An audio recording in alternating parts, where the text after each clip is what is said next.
স্বপ্নে গড়া দেশে যখন বহিঃশত্রুর আক্রমণ হচ্ছে, তখন আমাদের কি করণীয়? আমরা ইসলাম ধর্ম বিশ্বাসী হলেও এ ভারতবর্ষে আমরা বাই চয়েস হিসাবে রয়ে গেছি। অর্থাৎ বাই চান্স এই দেশে আমরা নেই। বাই চয়েস হিসাবে দেশ ভাগের পরে এই ভারতবর্ষকে আমরা পছন্দ এবং সর্বোৎকৃষ্ট বাসস্থান হিসাবেই আমরা এই ভারতবর্ষে বসবাস করা শুরু করেছি। আমাদের পূর্বপুরুষরাও এখানে জন্মগতভাবে বসবাস করত।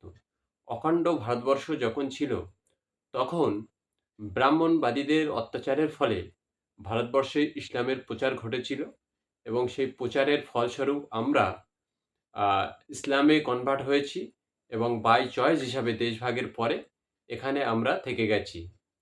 যখন দেশ ভাগ হয়েছে, তখন যারা এই ভারতবর্ষের দিকে রক্তচক্ষু তুলে তাকাবে, তারাই আমাদের দেশের প্রধানতম শত্রু। এই শত্রুদের মোকাবিলা করার জন্য আমরা সদা সর্বদা যখন যে রাষ্ট্রপ্রধান ভারতবর্ষে এসেছে, শত্রু মোকাবেলায় আমরা কোনো প্রকার দলমত নির্বিশেষে রাষ্ট্রপ্রধানের পক্ষে দাঁড়িয়েছি।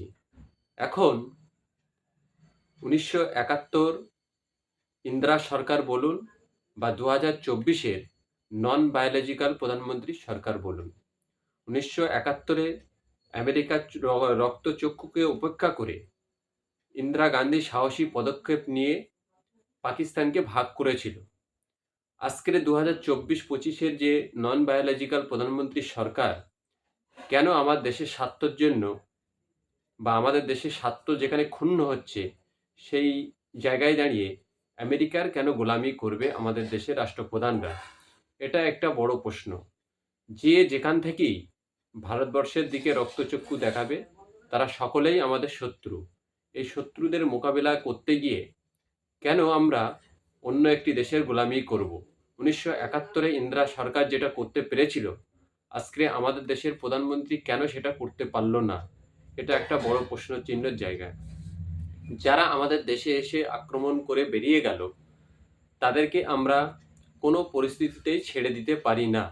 আমার জন্মভূমির উপরে যে বা যারাই আক্রমণ করবে, সেই আক্রমণের মোকাবিলা করার জন্য আমার রাষ্ট্র যেটা বেছে নেবে, সেটাকে আমরা সবাই মাথা পেতে নেব। কিন্তু আমার দেশকে রক্ষা করতে গিয়ে আমার দেশের স্বার্থকে কেন বিক্রি করে দেওয়া হবে বিদেশি শক্তির হাতে? এটা একটা বড় প্রশ্নচিহ্ন রয়ে গেল।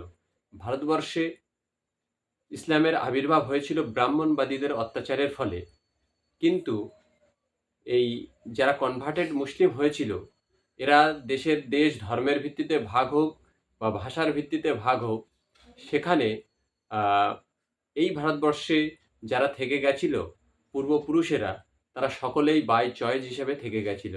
এখানে বাই চান্স কেউ থাকেনি।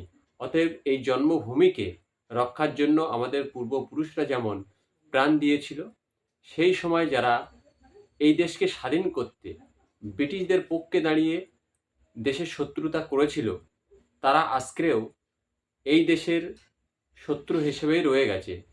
তারা যদি আজকে দেশের মসনদেও বসে, তাহলে ইতিহাস সাক্ষী দিচ্ছে তারা ব্রিটিশদের পক্ষে ছিল এবং ব্রিটিশদের গোলামি করেছিল।